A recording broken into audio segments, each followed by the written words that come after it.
The second hardest job after ours is being the family of a soldier. I mean, not only do you have your everyday life to deal with, but you have to deal with that fact that that loved one is in danger, and knowing they're in danger, and you don't know if you're ever going to see or hear from them again until either they walk through the door or, you know, that black Cadillac pulls up and the chaplain steps out of it. I may be the one with the PTSD, but my family has to deal with the repercussions of my PTSD. My wife had to get drug out of bed and pushed under the bed because I was having a flashback and thought insurgents were coming through the door. My children had to see my angry outbursts and watch me get drunk and wonder why Dad's so angry and drunk all the time. It's because I was trying to escape reality.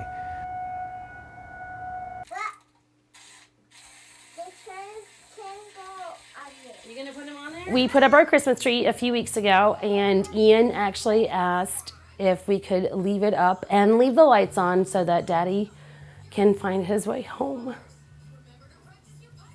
Because I think he thinks he's lost. When our nation goes to war, there are a variety of mental health issues, and many of those issues aren't exactly mental health diagnoses. There's a great deal of stress placed, of course, on the people serving in war, but their families serve with them. It was always harder, I always felt it harder on the families because the families have to keep going on minus the soldier. Most of the guys here are active duty and have multiple deployments, 3, 4, 5, 6 deployments. So a 6-year-old child may, have seen their parent for a few months. Listen, son, do you know what today is? Thursday? Well, yes, it is Thursday, but it's also that day we talked about. Remember, the day I have to go? Oh, yeah. Daddy's gotta go away for lots and lots of days, right? Military children serve alongside with their parents. If you ask people who are deployed what they think about those children. What you got here? I deployed early on, 2003 through 2004, and my daughter was 7 at the time. This picture is me and my dad right when he got back from Iraq, and then my mom told me that he had to go back. That was really tough because I didn't want to say goodbye to him again after he already came back, because I love my dad so much and I would do anything to have him there all the time.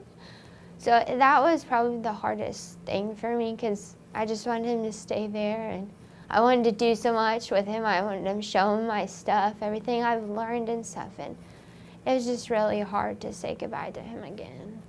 And so when you hear 5 or 6, deployments, this has never gone on before. And we're talking year-long and in the beginning, 15-month-long deployments. My mom actually kept a lot of it to herself.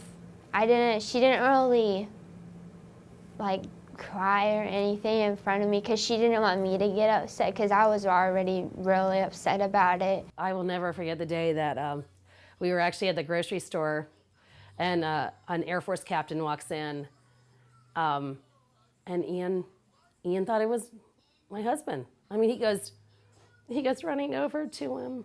He's like, "Daddy, Daddy," and he looks at him, and this captain looks down at him, and he goes, "Oh, I'm so sorry. I'm not your daddy." How long is that going to last for those children, and what consequences will it have? When he says things to me like, "I'm just sad, I want him home," I don't know how to respond other than "me too." Because I do too. This is my son, and I'm his mother. I'm supposed to protect him. That's my job. Or is this a disruption that diverted their development a little bit, and now they're kind of off course, and 10 years down the road or 20 years down the road, we're going to see much more notable problems? We've got 10 young people, and 4 of them have parents who are in the military, and the rest of them have some questions for them. So who would like to be the first person to ask a question of either Darren or Marquise or Chloe or Lou? What's the worst part when your parents are away? What's the worst part of it? If you wrote a letter and we wrote back and we didn't hear from them for a while, kind of made me worry because I didn't know what was happening to them. And you sometimes worry about them, if they're still over there, or if they're somewhere else and you don't know it. And what, stay with it here. What do you do when you are worried about your mom? I pray for her, I call her, she's all right. Would people know, I mean, sure, they might see you praying or something, but would people know that you're worried about your mom, like your classmates? Would they have known that, man, Marquis really worried about his mom? No.